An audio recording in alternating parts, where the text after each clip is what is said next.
Hello, everyone. Welcome back to another episode of Take a Look. My name is Dave McSporran, My name's Philippe Escobar. and joining us today is a very special guest, Olivia Anderson, who has represented Canada on multiple occasions in the pool, both at the junior stage and the senior international level. So, welcome, Olivia.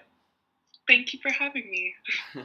So, Olivia, you also swim with the University of Georgia, so I wanted to kind of start on that with you, and sort of the abrupt end to that season. You guys were supposed to host NCAA's this past weekend, the one that just went by, correct?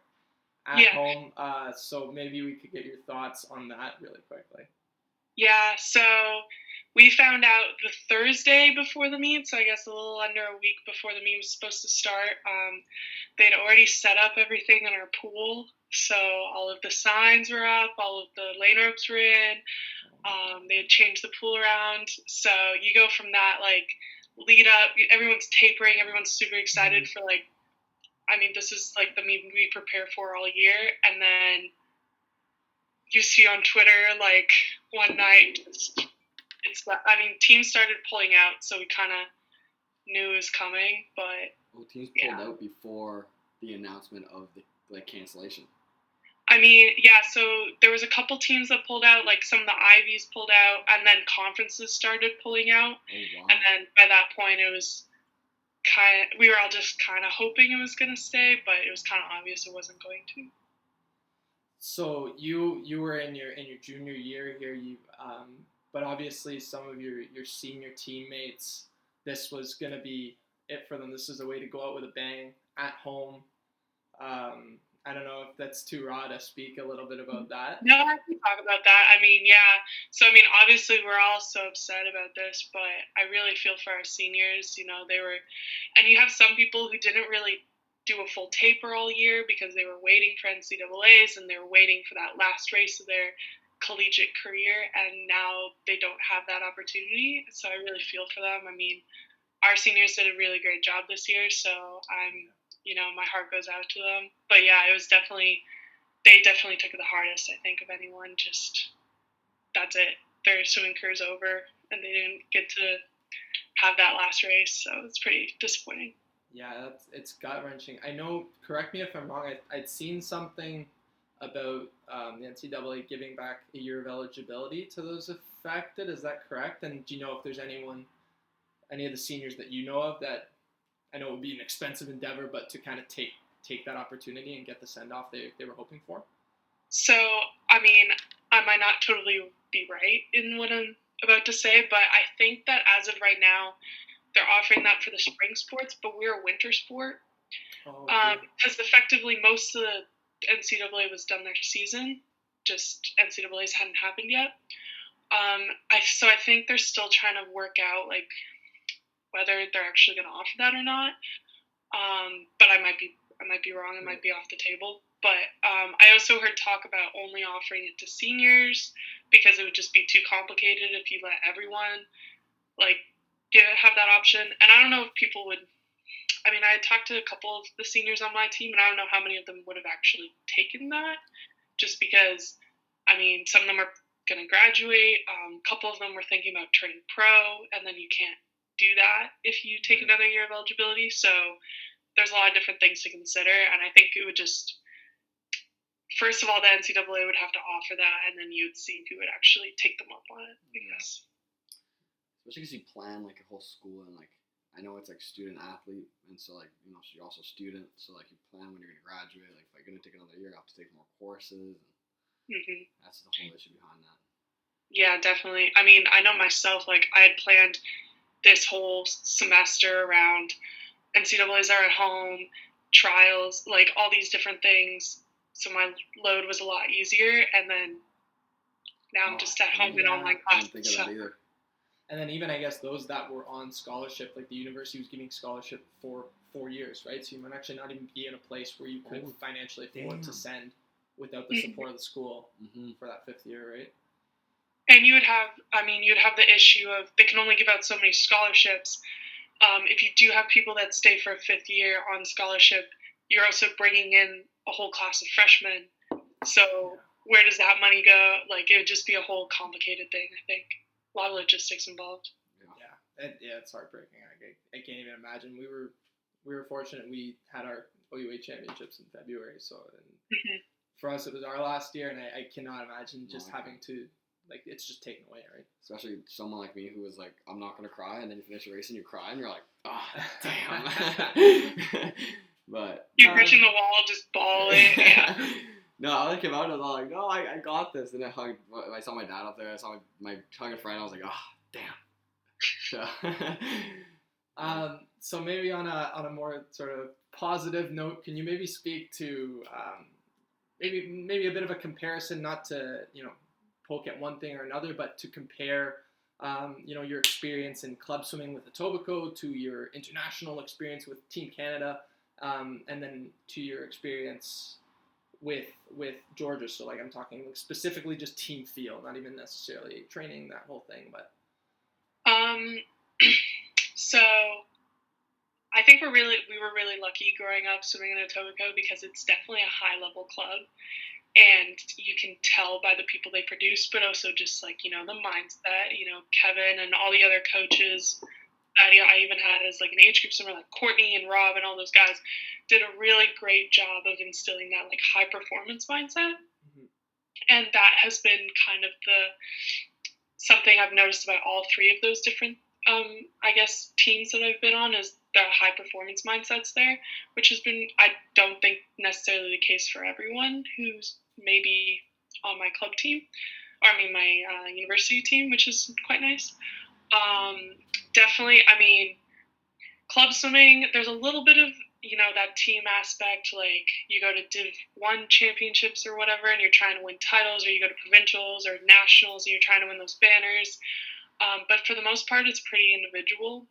And then, I mean, anytime you represent Canada, I mean, I swim events that aren't relays, so it's very individualized. Like, I'm going in, I'm trying to do my best performance. Obviously you're representing a flag and you're representing much more than just yourself, but there's still that individual aspect there. Whereas I feel like in college swimming, a lot of the time you're doing things that you really don't want to do, because you're like, I am putting myself out there for these 19 other girls that are sitting on the bench, and I really don't want to swim this race, but we need these points. Or a lot of the time it's not, I want to beat that girl because I want to beat her for me. It's, I want to get an extra point for all those people that are cheering me on, which is really cool. I mean, there, like I said, that team aspect's always been there, but swimming in the NCAA definitely takes it up a level, and it's probably one of my favorite parts about swimming at Georgia. That's definitely the big difference, I guess, among all of those. Like I said, those are all, I've been fortunate enough to swim in some pretty cool places and pretty elite, I guess, programs. So I guess there's a lot of similarities between all of them. For sure. And just to touch on your point there about Etobicoke being a high-level club, one of the things that you saw out of Etobicoke that I guess maybe you wouldn't see everywhere was sort of every generation had like a staple Etobicoke kid in it. Like each year you could point at someone and say, like, that guy is in contention or that girl is in contention for, winning a medal at senior nats, age group nats, provincial, whatever it is, right? And so that sort of motivates all of those younger generations and even their peers, one of which in particular had a very big impact on yourself. And I was hoping that we could talk about Canadian Olympian Brittany MacLean's influence on you growing up, and then once you guys were teammates. I know you guys came, what was it, first and second, I think, in the 800 at the Canadian trials for 2016, I think. Yes. That's correct. Yes. Yeah, so Brittany has been, I mean, she's been a role model for me all my years at Etobicoke, not just because she was fast, but she was the hardest worker all the time, and she was just so positive and friendly. And as a younger swimmer, she did a really good job of talking to me and making me feel like welcome and supported. Her side note, I don't know if you knew this, her mom was actually my 7th grade teacher. Oh, I wow. think yes, I Small do world. remember that. So I also had a connection just to the family in general, and I mean, even Brittany's older sister Heather, I didn't really swim with her as much because she was a couple years older, but she was another Olympian, national champion, you know. So that whole family, you know, really, and the fact that they supported me, and they would cheer me on, like if I broke one of their records, they would be the first ones to text me and like congratulate me, and that was really cool, and to feel that support, and yeah, just to have people to look up to and say, okay, they went through the exact same program that I went through. This works. Like, just, it was, I don't know how many other places are like that, you know? Absolutely. And there's definitely kids, like, the kids at Etobicoke right now, I mean, just to name a few, like Katrina Bellio, Summer McIntosh, like, those girls are insane. So if I can be half the role model that Brittany was to me, like, that would be pretty cool. Yeah, and I think like you absolutely are already for sure, because there's no way that you do what you do for Canada, for your university, for yourself, for your club, and then younger generations at your club are all seeing that. There's no way that they can see that and not be inspired to push their own limits and try and get to where you have made it to, right? Thank you. So I was hoping maybe also just to talk about, when I was kind of doing my research before this, I was trying to find like some of your big performances, right? Do you have like maybe one race in particular from your entire career that stands out, or maybe one or two, and like why they stood out? So there's three that come to mind, and they all kind of have stories, I guess. The first one was Junior Pan Packs, my 800. So this is a couple months after Olympic trials, where I came second, but I didn't get the cut. And I got the cut about 3 months later. Oh my god! During the Olympics. And it wasn't like I only got it by a couple tenths. Like I got it by like a couple seconds. Like you nailed it, yeah. So, you know, a moment that should have been like, this is the fastest I've ever gone. Like I medaled. Like I should have been so excited, and I was just like, what the hell? Like I couldn't have done this 3 months ago. Yeah. That's something so hard about swimming though, that we just kind of put so much pressure on like that second or that. And we're training so hard either way, but yeah. So that definitely comes to mind. Actually, not a lot of people know this story. 2016, we were talking about going to 2016 short course worlds. Actually, hurt my foot pretty bad in between prelims and finals. How'd you do that? I flip turned weird in the warm down pool and like popped a bone out of my foot or something, like displaced something. I don't know. So I still swam that final, and like that's something I'm really proud of. Like a lot of people saw that I went slower at finals and just like assumed, I don't know, I choked or something. Yeah. But like the fact that I still did it is something that I'm actually really proud of. Was that for an 800? Mm-hmm. You did an 800 with a busted foot. Yeah, I was on crutches until I walked up to the blocks. Oh my god.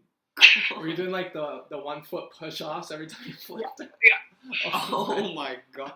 800 to begin with is hard. That was rough, but that's something I'm proud of. And then since coming to college, actually I did a mile in December at our invite, and I haven't really gone best time since coming to college, and it was like my first best time in a couple of years. And you know, that's, everyone can relate to that. You know, that's a good Woo!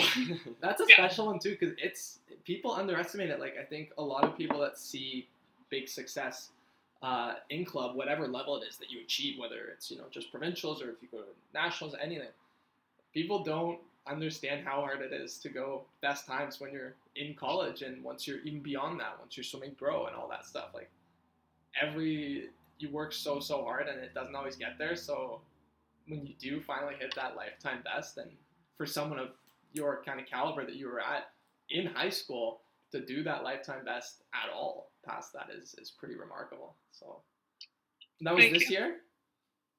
Pardon me? Was that this year? Yeah, that was this past December. Yeah.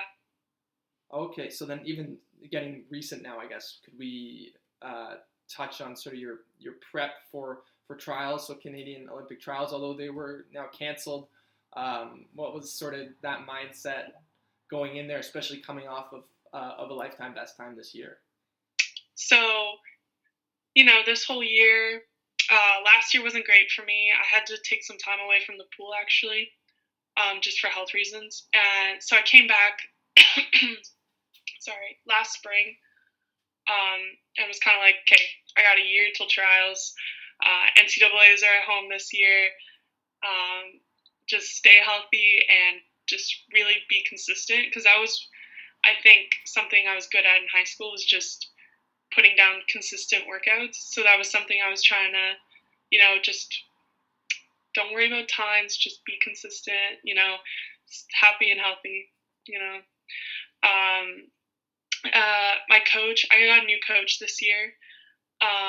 So we were very understanding that, obviously NCAAs is the big college meet, but he understood like Olympic trials was where I wanted to show up and go fast.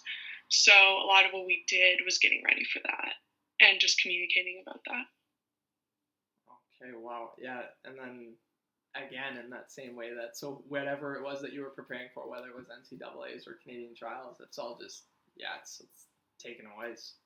Yeah, and there was a weird period where NCAAs had been canceled, but trials hadn't been canceled yet. So we weren't really sure how to proceed. Like, there was a weird couple days there, and it was just a weird time all around. I actually had a question, and so I always had a dream of doing those World Championship meets, representing Canada, and all that stuff. How did that feel going to your first you're representing Canada, that first meet?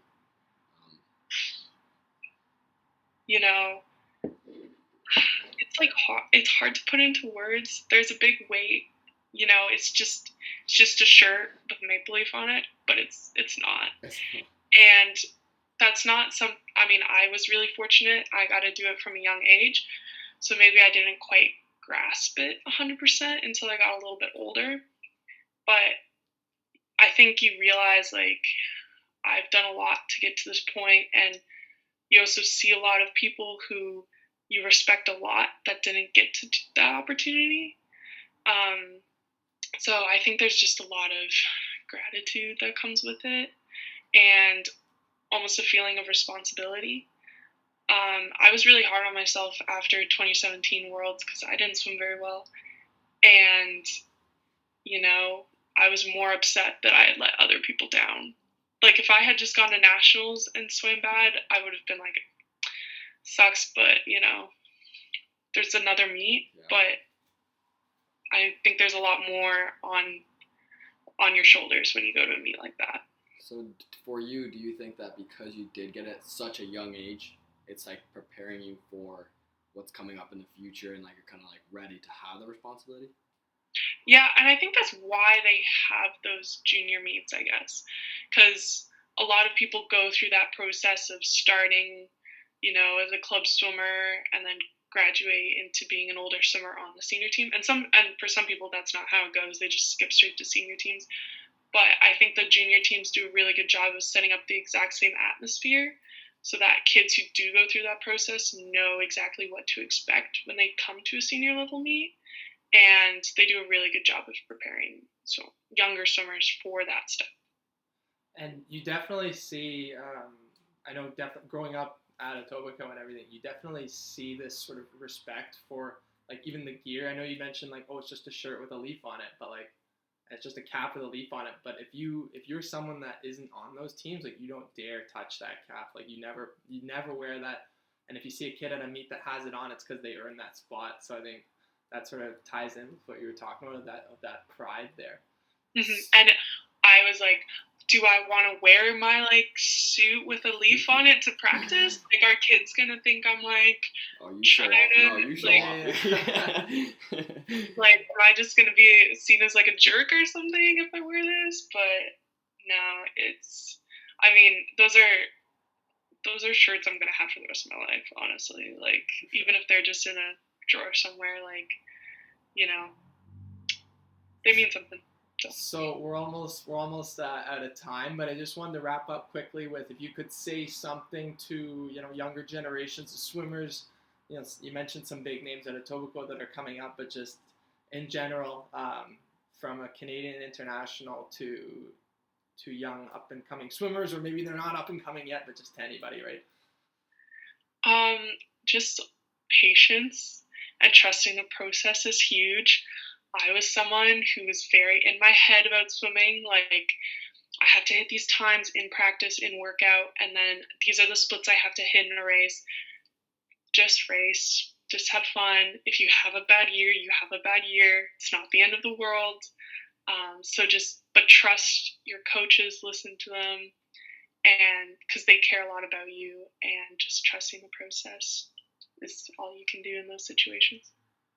Excellent. Well, thank you so much, Olivia, for taking the time to speak with us today. It was a pleasure having you. Thank you. So that's it for today's episode, guys, of Take a Look. I'm Dave McSporin. I'm Olivia Anderson. And we'll see you next time. Ciao.